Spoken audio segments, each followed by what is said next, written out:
आज बैठक आयोजित की गई थी नालंदा में, पहली बैठक है। क्या उद्देश्य था इस बैठक? उद्देश्य है कि अभी हम सब जगह बूथ कमेटी की समीक्षा कर रहे हैं। लगातार बिहार का दौरा चल रहा है। आज नालंदा में आए थे अपने कार्यकर्ताओं से मिलने और ये बताने कि अब केतली का झंडा और डंडा सभी घरों पे बहुजन साथियों के लगा दो, क्योंकि शोषण, अत्याचार और बलात्कार के खिलाफ न कोई दल उतरा न आगे उतरेगा। 5 साल हमने संघर्ष किया सड़कों पे, अब मजदूरी मांगने का समय है।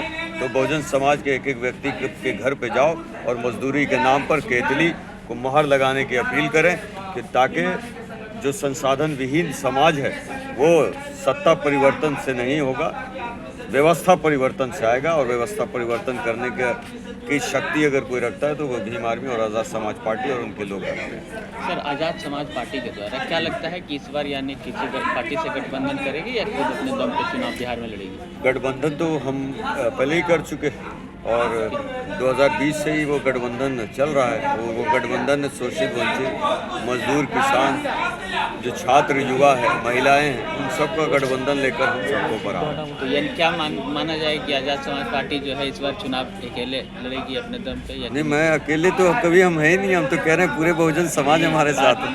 पार्टी से? अकेले तो वो लोग हैं जो युवराज की जोड़ी है, जो अडानी अंबानी की जोड़ी है।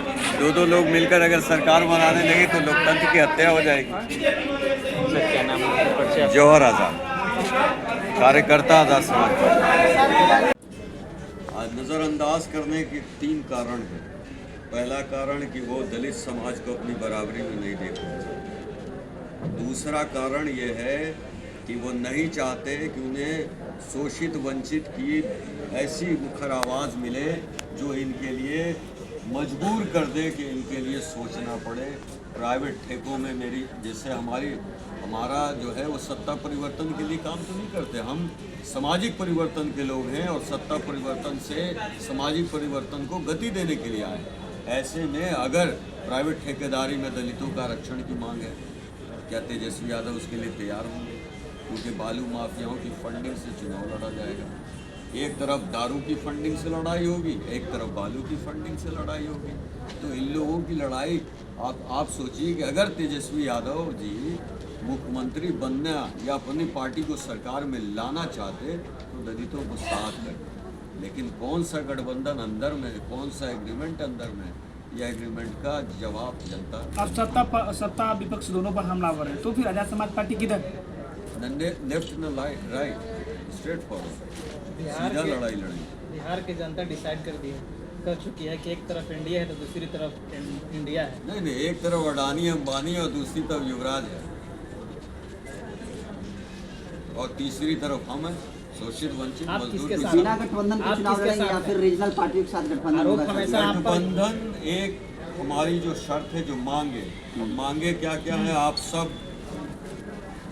उनसे पूछिए, राजद वालों से, कि इन मांगों पे सहमति बनाओगे और कुर्बानी देंगे। क्या शर्त के अनुसार गठबंधन करिएगा? शर्त के क्या शर्त है सर? हम तो इनकी आवाज़ है ना, और ना बिकने वाले ना डरने वाले, नीला ये कफन लेके चलने वाले लोग। क्या शर्त होगा आपका? पहला शर्त के समान शिक्षा, समान चिकित्सा। Ambani, Adani, PM, CM, DM सब का इलाज जहाँ हो वहीं मेरे मजदूर और किसान का इलाज। प्राइवेटाइजेशन हॉस्पिटल से हटा दिया जाए, स्वास्थ्य से सरकारीकरण कर दिया जाए। शिक्षा में प्राइवेट स्कूलों को बंद किया जाए, सरकारी स्कूल में बड़े उद्योगपति और मजदूर किसान के बच्चे एक साथ पढ़ें। बालू टेंडर में दलितों को आरक्षण, प्राइवेट जितने भी सरकारी टेंडर हैं उसमें दलितों को आरक्षण, ताकि मेरा एक भी युवा साथी बिहार से बाहर जाकर अपमानित ना हो। कोई भी उसको भाषा पे मार और गाली अपमानित। बिहार से बाहर से दलित थोड़ी जाते हैं, हर एक समुदाय के लोग जाते हैं। बिहार से बाहर क्या? बिहार से बाहर जो पलायन कर रहे हैं मजदूर, वो सिर्फ दलित थोड़ी जाते हैं। 80% आंकड़ा चेक कीजिए, पत्रकार हैं, अपने माँ बाप को, भाई बहनों को, बीवी बच्चों को छोड़कर जाना मजबूर देख रहा है कि जो लड़ेगा उसके लिए वही उनका नेतृत्व करेगा। लेकिन इस महीने की कहा जाए तो लगातार दलित मुसलमानों को मोबाइल चिट मारा गया, कई लोगों की ज़मीनें हड़पी गई, अपराध इतनी चरम सीमा पर है।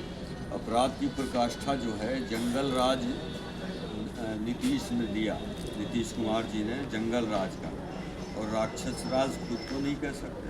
कोई ऐसा दिन है जब किसी दलित की हत्या नहीं हो रही है, कोई ऐसा दिन है जब मुसलमान पीटा नहीं जा रहा है। तो इतनी प्रकाष्ठा देख रहे हैं जुल्म का बिहार में, और वो लोग जो सत्ता की कुर्सी की लड़ाई लड़ रहे हैं, लेकिन शोषित वंचित का कोई आवाज़ तो नहीं बन रहा। आवाज़ बनने के लिए भाई चंद्रशेखर आज़ाद जी और उनके नेतृत्व में सारे लोग देख रहे हैं। और मैं आपको आपके माध्यम से बताऊं कि अगर भाजपा बिहार में आती है तो इसका पूरा श्रेय एक ही व्यक्ति को बिहार में जाना चाहिए, उसका नाम है तेजस्वी यादव, जो दलित समाज को और मुस्लिम समाज की भागीदारी देने के लिए तैयार नहीं, उनको सम्मान देने के लिए